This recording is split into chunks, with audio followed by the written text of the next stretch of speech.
Hey guys, it's Bridgette with San Diego Seed Company, and I'm super excited to be in my garden after 3, 4, 5 days of rain. It's been a fabulous rain event here in Southern California, and I want to talk a little bit about what rain means for your garden, especially if you live in Southern California or Zone 9 and 10 in an area that doesn't get a lot of rain. What does rain look like? How can you prep for it? And what are some tips we have for you? But before I get into that, make sure you hit the like and subscribe button if you want to be notified anytime we do a video. So let's jump into it. So you can tell that the garden is super wet. This is my favorite time to be in the garden, is after a rain. The plants just look so happy, especially for us because we live in a region that sometimes we get less than 10 inches of rain in a year. And that's not a lot of water to sustain lush, beautiful plants.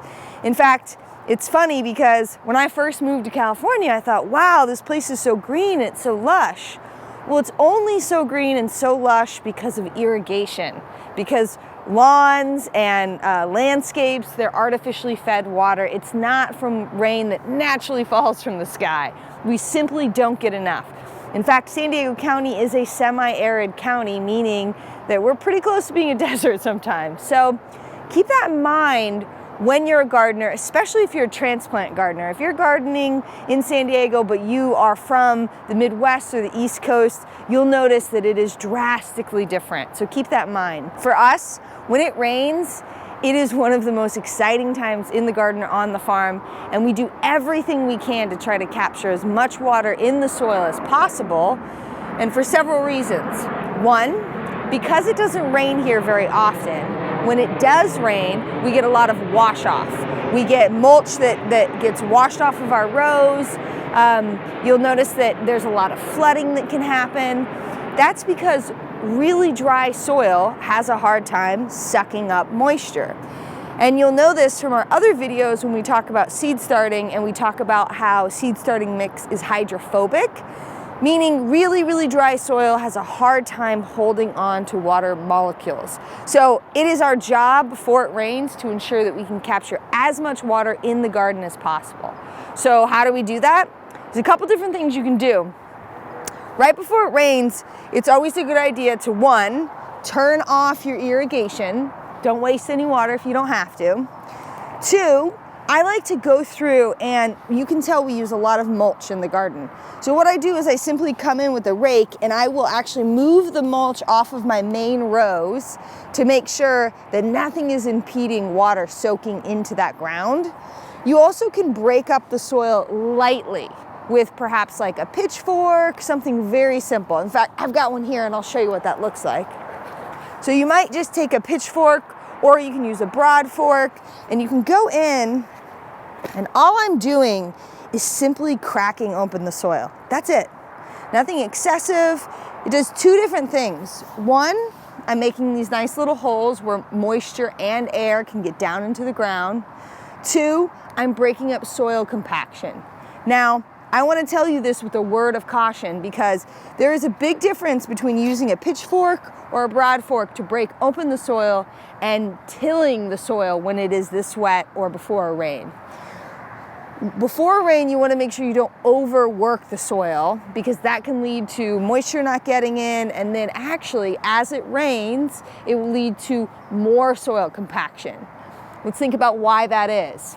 As water is hitting the ground, the smaller particles are going to move to the top of the surface and the larger particles are going to move down, and that's how you get soil compaction. Well guys, thank God for my videographer whose dad is a science teacher, because I totally got something wrong, which I knew, but what is it? How does it go? You want to tell us? The small particles go to the bottom, the big particles go to the top. Which I knew that, but on camera it's nerve-wracking. All right, let's get back to it. You do want to work the soil lightly, ever so gently, but it is a fabulous idea.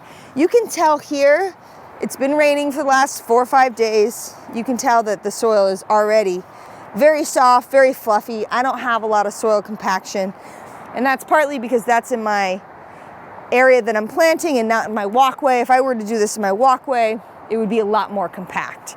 So you want to do that. And then also in between rains or after it's rained a lot, you want to weed. that is the best time to be in the garden weeding. One, because it's cool and it feels amazing, and also because the weeds are gonna come up very easily. You can see that these weeds are just popping up. I can get the roots, all of them, because the soil is nice and moist. And you know, one of the cool things about being in the garden after a rainstorm, especially in our seed garden, is all of a sudden you see all of this life sprout up. You will see little seedlings everywhere because it's seeds that have fallen from the plants that we've done seed production of. So it's a wonderful time to be in the garden, but take advantage so that you can do the things you need to do to get the most moisture in the ground before the rainstorm is over. Okay, so one of the things that people are concerned about when it does rain here in Southern California is what's gonna happen to my plants. You can see here, we've got a little bit of damage. We've got some larger plants that have been pushed down from the rain. Now, this is not a big deal because these plants are big, they're robust, and they're healthy. And that's actually part of what makes them fall over more easily is because they're so big and they're heavy. Rain hits them, a lot of weight, they get pulled down. I'm just gonna leave these plants be until all of the rainstorms are done, and then I can prop them up if needed.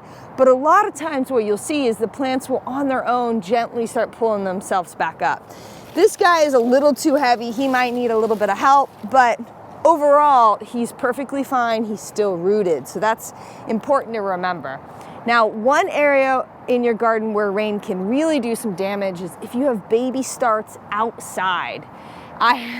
Unfortunately, I've been the victim of this many a times, and new gardeners typically are because they think, oh, it's raining, I will leave my baby plants outside, but they don't realize how damaging one little drop, you know, a drop of rain this big can really be damaging to a start that is this big. And so you get washout, you get plants that can't bounce back from the rainfall, they're saturated. A lot of different damages can happen to your baby plants if you leave them outside. So if we're expecting to get anything more than a drizzle, bring your baby starts into a safe place.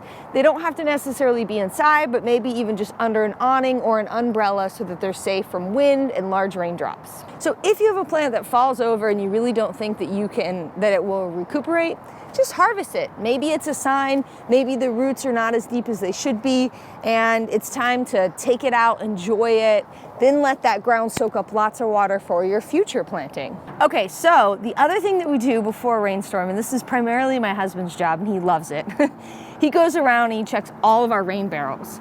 Because these rain barrels can fill up in the matter of minutes during a moderate to light rainstorm. If we get heavy rain, this will fill up instantly.